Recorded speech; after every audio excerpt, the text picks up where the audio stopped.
The day I came home 4 months early, my roommate froze in front of the mirror in my old army jacket, and I heard the end of a sentence she never meant for me to hear. I'm Wes Harlan, 34, Army, stationed out of Fort Liberty, just outside Fayetteville. I'd spent the last 8 months in a place I don't talk about much, doing a job that teaches you to move quietly and expect the worst around every corner. So when my unit's rotation got moved up without warning, some scheduling shuffle 2 levels above my pay grade that nobody bothered explaining in detail, the first thing I did with my unexpected freedom was walk into my own apartment without calling ahead. I hadn't even told Marcus yet, let alone Junie. I figured I'd surprise her with takeout and bad jokes about missing her cooking. That turned out to be a mistake, in the specific way that only good news can be a mistake. The door wasn't locked. I noticed that first, filed it away the way you file away small wrongness after enough years in a job that depends on noticing small wrongness. Then I heard her voice, coming from my room, low and unsteady in a way I'd never heard it before. "Wes," she was saying, to nobody, to a mirror, to a version of me that wasn't standing 40 feet away yet. "When you left this time, I told myself if you came home, I'd actually say it. I'm not going to pretend anymore that I don't know what made the floor creak. Bad luck, maybe, or 4 months of instinct that hadn't clocked out yet, even though the mission had." She turned, and I got 1 full second of her face before it rearranged itself into panic. My jacket hanging off her shoulders, 3 sizes too big, sleeves rolled twice, and behind her, taped along the mirror's edge, a strip of photographs I didn't remember taking. Us at Riley's barbecue 2 summers back, both of us mid-laugh at something I couldn't remember anymore. Us on the porch the night before my last deployment, her arms crossed against the cold, me pretending not to notice she'd stolen my hoodie that time too. "You weren't supposed to see this," she said. "That's Junie Harlow, 30 years old, works as a family support liaison for an office that helps military spouses survive deployments. The paperwork, the loneliness, the specific kind of waiting that doesn't have a name. She is, by every professional measure, extremely good at telling other people their feelings are valid and their fear is normal, and it's okay to not be okay.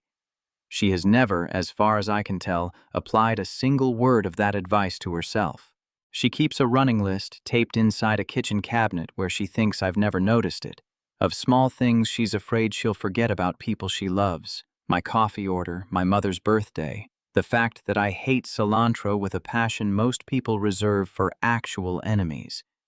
She organizes her sock drawer by color, but has never once, in 3 years, remembered to renew her car registration on time. She hums off-key in the shower, always the same 3 songs, and pretends she doesn't when I bring it up. It's the kind of contradiction that tells you more about a person than any straight answer could. Someone who keeps meticulous track of everyone else's small needs and consistently forgets her own. We've been roommates for 3 years, which is a strange sentence to write about someone I just caught rehearsing a love confession to my bedroom mirror. It started practical. My last relationship ended around the same time her marriage did, and a mutual friend put us in the same apartment because 2 incomes split rent better than 1, and because neither of us, at the time, wanted anything that looked remotely like romance. We made rules, actual rules, written on an index card that still stuck to the fridge with a magnet shaped like a lighthouse. No borrowing without asking, no bringing dates through the shared bathroom, and the big one, the one we both signed like it was a treaty. No complications. I remember the day we signed it. Junie had a moving box in each hand, mascara from a divorce she hadn't fully cried out yet, and she looked at me across a kitchen neither of us had furniture for and said, "I need this to be simple, Harlan. I've had enough of complicated to last me a decade." I told her simple worked fine for me too, and for 3 years it mostly did. We built a life out of small, ordinary agreements. She made coffee, I did dishes. We split the Wi-Fi bill and argued, cheerfully, about whether the thermostat should live at 68 or 72. It was the easiest thing I'd ever built with another person. which should have been my first clue that it wasn't actually simple at all. Easy and simple aren't the same thing. It took me 3 years and one bad mirror moment to learn the difference. I wanted on record that I did not walk in intending to complicate anything. "I can leave," I said, which is possibly the least useful sentence a man has ever produced while standing in the doorway of his own bedroom. "I can just go back outside, knock, start over." "Wes, I'll count to 10, give you a running start." "Wes." She pulled the jacket tighter around herself, which did not help the situation, mostly because it made her look like she'd been wearing it on purpose for longer than the last 30 seconds. "How much did you hear?" I could have lied. I want to be honest about that. For 1 full second, lying was right there, available, easy. "Enough," I said instead. "Not the whole thing, but enough." She sat down on the edge of my bed like her legs had simply stopped being interested in holding her up. "Great," she said to the floor. "Fantastic. Welcome home."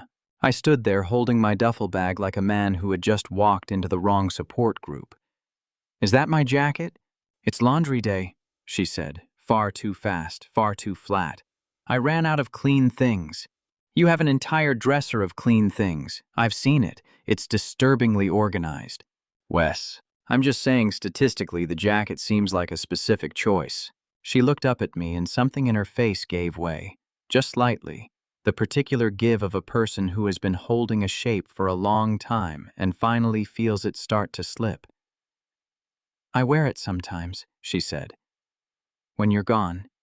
It helps, with the waiting. I know how that sounds. It doesn't sound like anything bad. It sounds like exactly what you heard 3 seconds ago, which is a woman standing in your room talking to a mirror like an idiot." "I didn't say idiot." "You didn't have to. Here's the thing about coming home early from somewhere dangerous. You spend the whole flight rehearsing the version of home you're walking back into, and it's never quite this." I had pictured beer in the fridge, a couch that remembered my shape, maybe Junie laughing at something dumb on TV when I walked in. I had not, in any version of that rehearsal, pictured her wrapped in my jacket.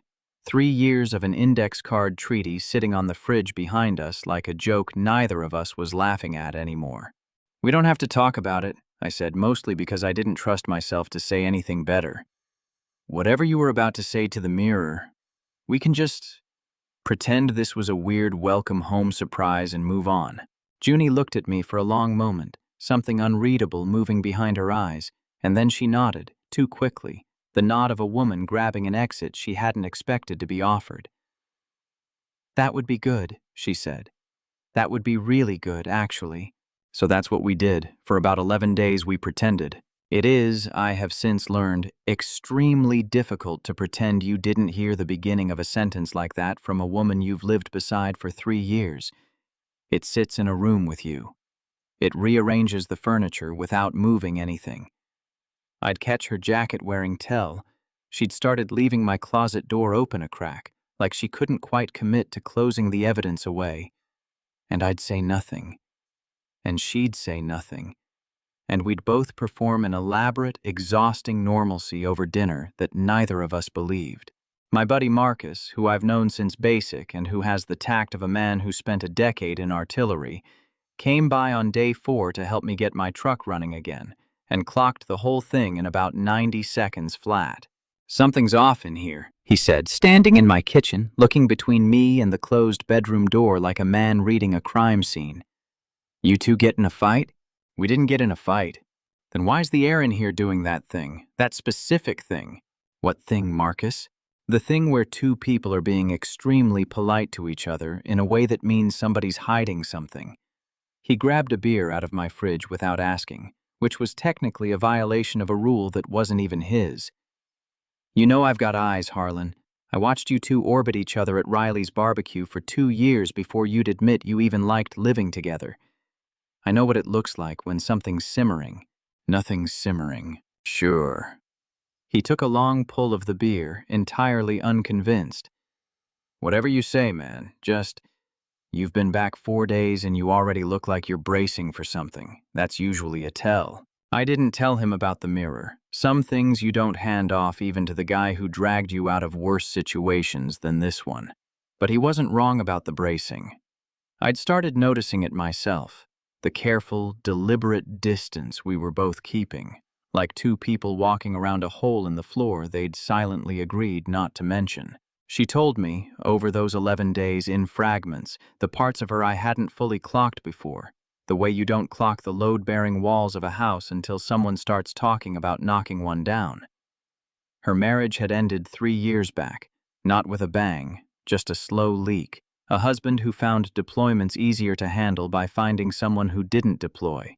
She took the job with the family support office partly out of spite, she admitted once, half joking.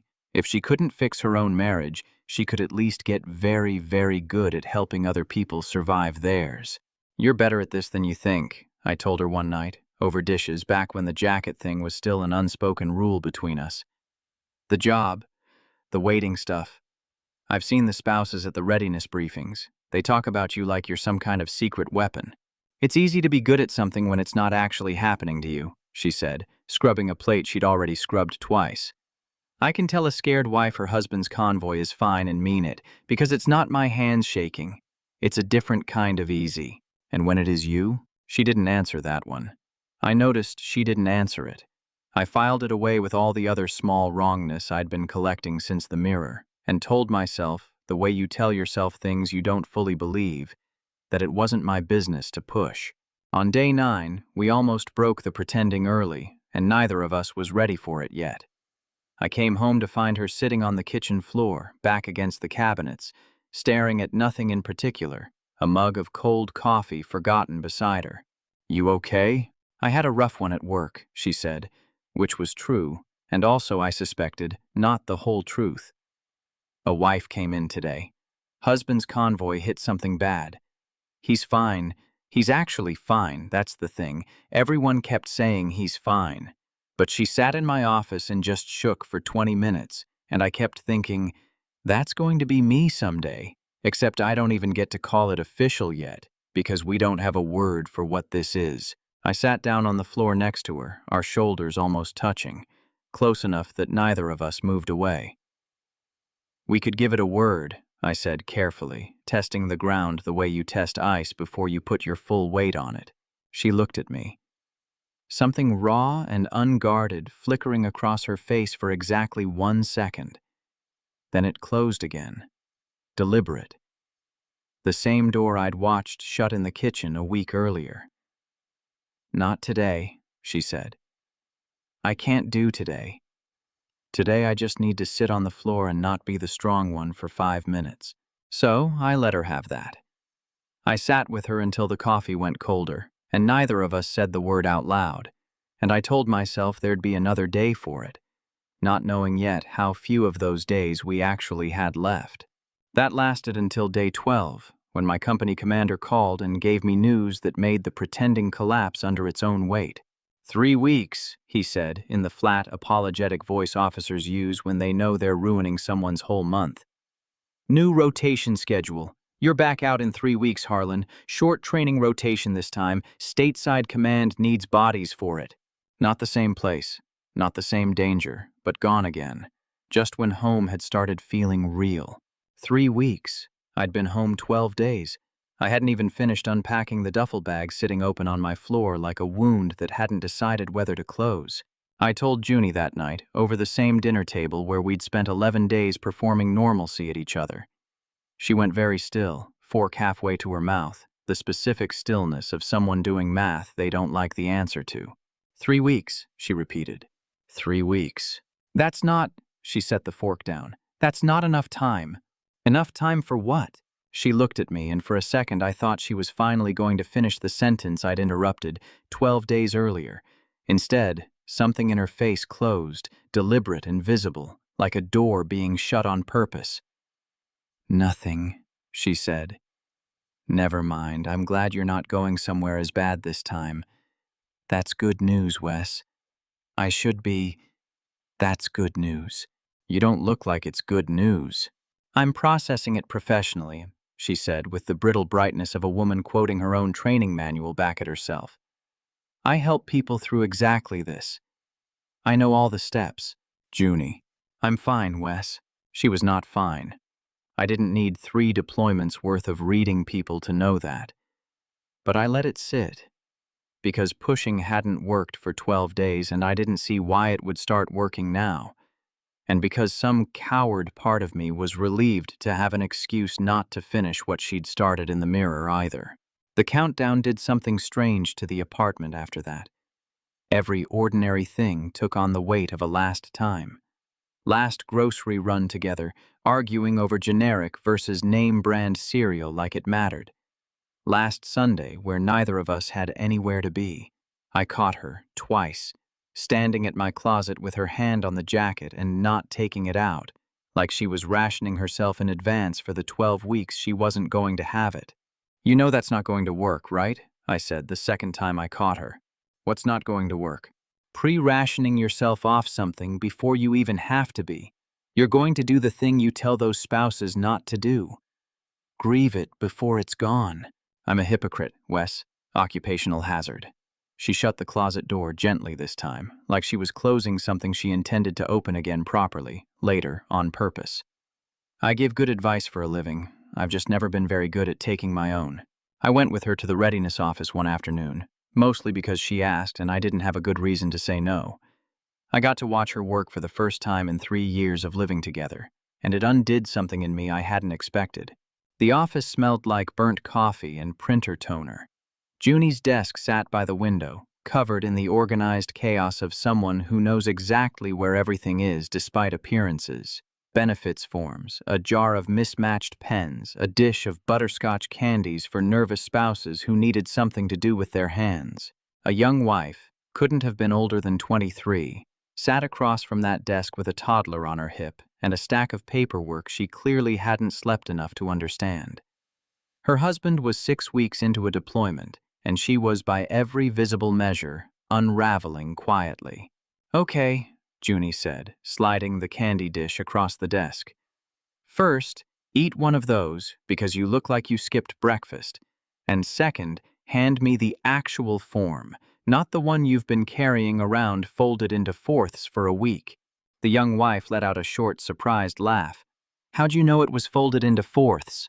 Because everyone folds the scary ones into fourths. Smaller paper, smaller problem, apparently, even though it never actually is. She didn't reach for a script after that. She reached for the toddler first, got a laugh out of him too, then walked the woman through the paperwork like it was the easiest thing in the world, translating the Army's cruelest language into something survivable. He's going to be okay, the young wife said, not really a question. Right? People come back from this all the time. People come back from this all the time, Junie agreed. I can't promise you the specific math, nobody honest can, but the waiting doesn't mean something's wrong. It just means something matters. When the woman started crying, apologizing for it, Junie just said, "Don't apologize for missing him. That's just what love costs when it has an ocean in the middle of it," and squeezed her hand. I sat in the corner of that office, technically there to sign a form of my own, and thought about a woman standing in front of my mirror in my jacket, telling herself a sentence she wasn't brave enough to finish. She'd been handing out a truth for years that she'd never once let herself keep. She caught me watching on the drive home. "What?" she said. "Nothing. You've got a face. I've got a face that just watched you tell a stranger something true that you won't say to me." Her hands tightened on the wheel. "That's different." "Is it?" "That woman's husband is coming back in 4 months. Statistically. Reasonably. I'm allowed to tell her love is worth the cost when the math works out in her favor. And when it doesn't work out in yours?" She didn't answer that one either, but I watched her jaw work, and I understood we were circling something now, closer every day, and neither of us had the nerve yet to land the plane. We came close again 2 days later and missed it entirely. We were on the couch, some documentary neither of us was actually watching playing in the background, her feet in my lap out of 3 years of habit that suddenly felt loaded with new weight. I opened my mouth to say something, I don't even know what, something honest, something dangerous, and her phone rang before I got a single word out. Her ex-husband's name lit up the screen, something about paperwork from the divorce that still hadn't fully closed out, and she took the call in the other room, and by the time she came back, whatever window had been open had quietly shut itself again. "Sorry," she said, sitting back down, feet finding my lap again like nothing had happened. "That was logistics, nothing important." "You okay?" "I'm fine." She said it too fast, the same too fast from the mirror day, and I let it go, because I still hadn't found my nerve either. And it's hard to push someone toward honesty when you're standing in the exact same doorway yourself. I called Marcus that night, mostly because I didn't know who else to call about something I still hadn't found the words for myself. He listened to me talk in circles for about 4 minutes before he cut me off entirely. "Harlan, are you seriously asking me whether you should tell your roommate of 3 years that you're in love with her, 10 days before you ship out again? When you say it like that, there's no other way to say it. You've got, what, 2 days left? 3? 2. Then stop calling me and go say something, man. I've watched you two dance around this since the barbecue. Life's too short and deployments are too long to keep pretending you haven't noticed." Junie, it turned out, was having a nearly identical conversation 2 rooms away, on the phone with her coworker Dana, loud enough that I caught pieces of it through the wall. Something about, "I don't know how to say it without ruining everything." And Dana's voice, muffled but clear enough, saying, "Honey, you counsel military spouses for a living. You know better than anyone that ruining it by staying quiet is still ruining it. Just slower." Neither of us mentioned those calls to each other afterward. We didn't need to. Something had shifted overnight, some collective nudge from 2 people who'd apparently been watching us dance around this for longer than we'd realized ourselves. We landed it 2 nights before I shipped out, in the kitchen, over the last dishes we'd washed together for 12 weeks, in a conversation that started as an argument about coffee filters and ended as something else entirely. "You've been weird all week," I said. "I've been professional all week. You've been avoiding your own closet, Junie. I've noticed. It's not subtle." She slammed a cabinet a little harder than a coffee filter required. "What do you want me to say, Wes?" "The truth would be a start." "The truth." She laughed, short and humorless, drying a plate she'd already dried. "The truth is, I've spent 3 years getting paid to teach other people how to survive exactly this. And I am terrible, genuinely terrible, at doing it for myself. The truth is, I've rehearsed 40 different versions of this conversation in that mirror, and every single one of them ended with me chickening out and putting your jacket back on the hanger like nothing happened. So don't chicken out this time." "Easy for you to say. You're not the one who has to survive 12 weeks of silence if I say the wrong thing." "I'm not asking you to say the right thing. I'm asking you to say the true one." She set the plate down, hard enough that it rattled against the counter, and turned to face me fully for the first time since the fight had started. "You want the true one? Fine." Her voice cracked slightly on the second word, and she pushed through it anyway. "I stood in your room in your jacket because it's the only version of you I get to keep for 12 weeks at a time. And I hate how much that helps, because it means some stupid, cowardly part of me has been in love with you for longer than I've been willing to say out loud. There, that's the true one. Does that fix anything, or did I just make the next 12 weeks unbearable for both of us?" The kitchen went very quiet. I could hear the refrigerator hum, the lighthouse magnet holding up our old index card of rules, which felt suddenly like the least useful document either of us had ever signed. "Were you going to finish that sentence in the mirror?" I said. "If I hadn't walked in?" "I don't know," she said, quieter now, some of the fight draining out of her voice and leaving something rawer behind it. "I'd rehearsed it 40 different ways, and I still don't know if I would have actually said it out loud, or just folded it back up and put your jacket away and gone back to being fine." "I'm not asking you to be fine." "Then what are you asking?" "There are questions that come with an easy exit built in, and there are questions that don't leave you anywhere to stand, except in the truth. That one didn't have an exit. I'm asking you to finish the sentence," I said. "The real one, not to a mirror." Her eyes went bright, the specific brightness of someone deciding, in real time, whether the risk was worth it. "I love you," she said finally, plainly, no rehearsal left in it at all. I've loved you since somewhere around the second deployment, and I have spent 3 years being extremely professional about hiding it. And I am done being professional about it, Wes. I'm exhausted. I don't want to be good at surviving this anymore. I want to just be in it. With you. If you'll let me. I didn't say anything clever back. I didn't have anything clever left. I crossed the kitchen, and the kiss that followed started careful. The kind of careful you use when you're checking, silently, whether the other person is really asking for this. Then it went warm, her hand fisting in the front of my shirt like she was afraid I'd disappear if she let go. And then, for one long, unhurried second, it went past warm entirely, past 3 years of an index card taped to a fridge, into something that made the whole apartment, rules and all, feel like a much smaller thing than it used to. We broke apart to the sound of the coffee maker finishing its cycle, entirely ignored, hissing steam into an empty kitchen. For the record, I said, I'm keeping the jacket theory.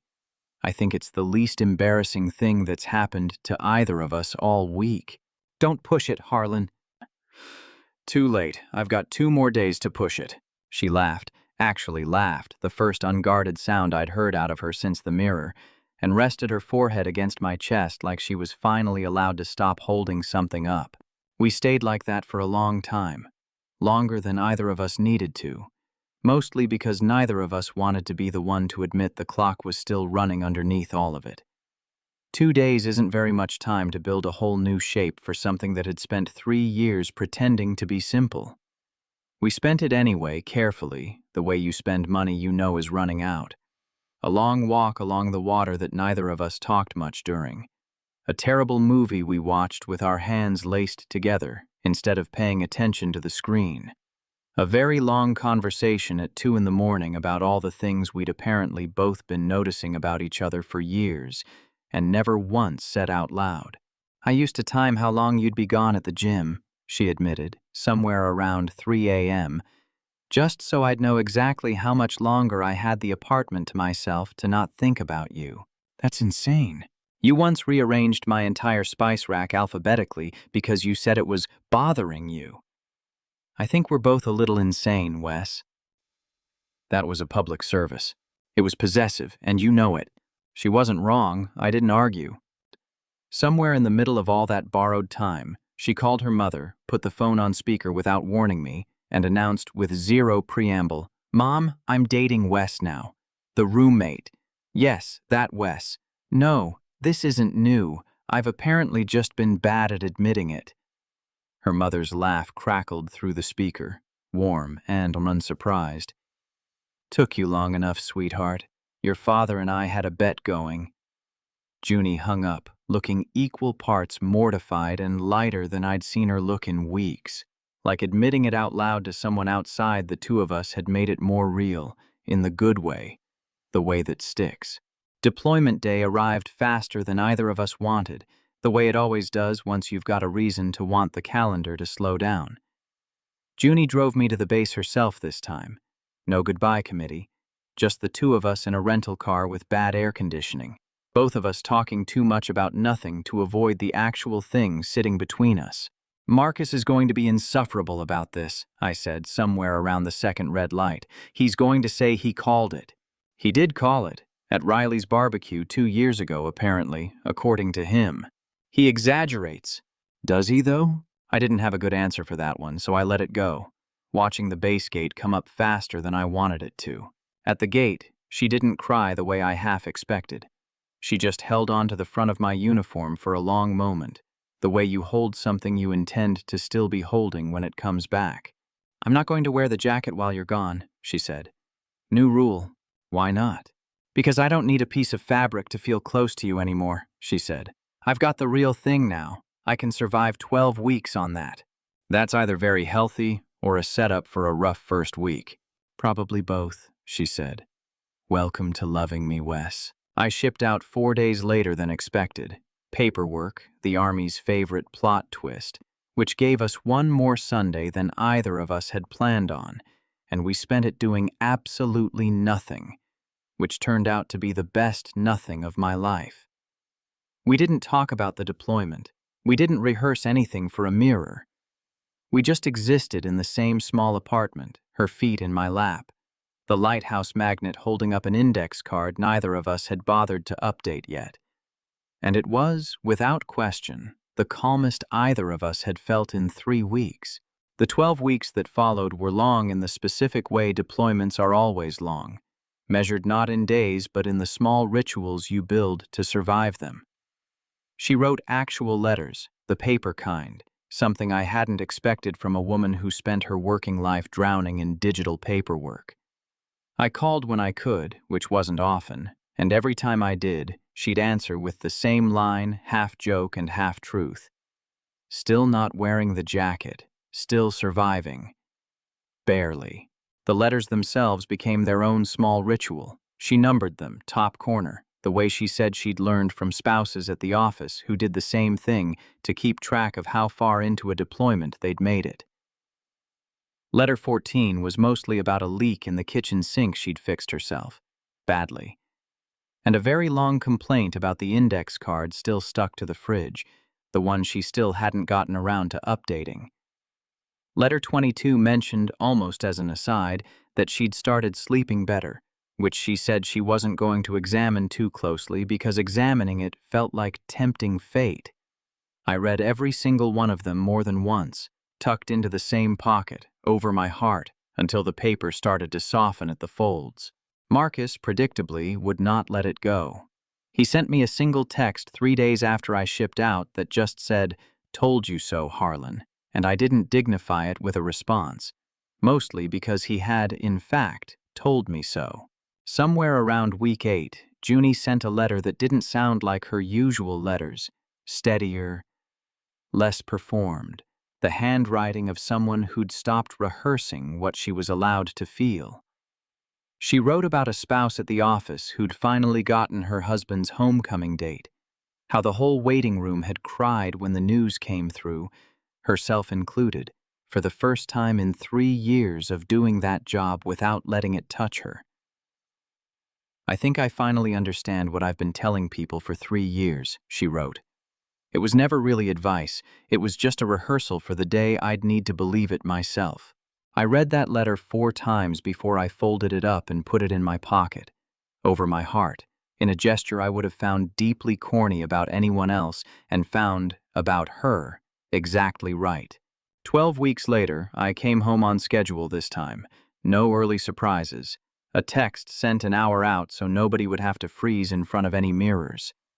Junie was waiting at the door when I got there, and behind her, hanging on the hook where the coat rack used to just hold whatever we'd both forgotten to put away, was my old army jacket. Clean, pressed, exactly where it belonged, not on her shoulders for once, just hanging there like a promise that had already been kept. "You didn't wear it," I said. "Didn't need to," she said, and pulled me inside by the front of my shirt instead. "I told you, I've got the real thing now." We didn't make it past the kitchen that first night. Dinner forgotten on the counter, the coffee maker running its cycle to an audience of nobody, same as it had 3 months earlier, except this time neither of us broke apart to acknowledge it. A few weeks after that I caught her again, late one evening, standing in front of my bedroom mirror, the same low afternoon light coming through the blinds. My chest did something complicated before I remembered I wasn't supposed to be nervous about this particular scene anymore. "Déjà vu?" I said from the doorway. She turned around, not startled this time, not scrambling for an excuse. Just her, plain-faced, steady. "I was just thinking about the last time you caught me here," she said. "How I froze, how I said you weren't supposed to see it." And now, she crossed the room, took both my hands like she was signing a different kind of treaty than the one still stuck to our fridge, and said the same 3 words she'd rehearsed 100 times to that mirror without me. Except this time, she said them straight to my face. No glass, no distance, no version of me standing in for the real thing. "I love you," she said, "and this time you were absolutely supposed to see it." Marcus came by a week later to return a drill he'd borrowed months earlier and clocked the new jacket on the hook situation in about the same 90 seconds it had taken him to clock the tension the first time around. "So, he said, standing in the kitchen, nodding at the coat rack like it was Exhibit A in a case he'd already won. I was right. You were right, Marcus. I'd like that in writing. Get in line, Junie called from the other room. Dana's already asking for a formal apology for how long it took us. Some things, apparently, everyone else can see coming a lot faster than the two people actually standing in it. The index card is still on the fridge, lighthouse magnet and all. Somebody, I have my suspicions, crossed out the words "no complications" and wrote, underneath, in Junie's handwriting, "Too late, we tried." What would you have done if you walked in on the one thing your roommate never meant for you to hear? Tell me your story in the comments. If you liked this one, leave a like, subscribe, and I'll see you in the next video.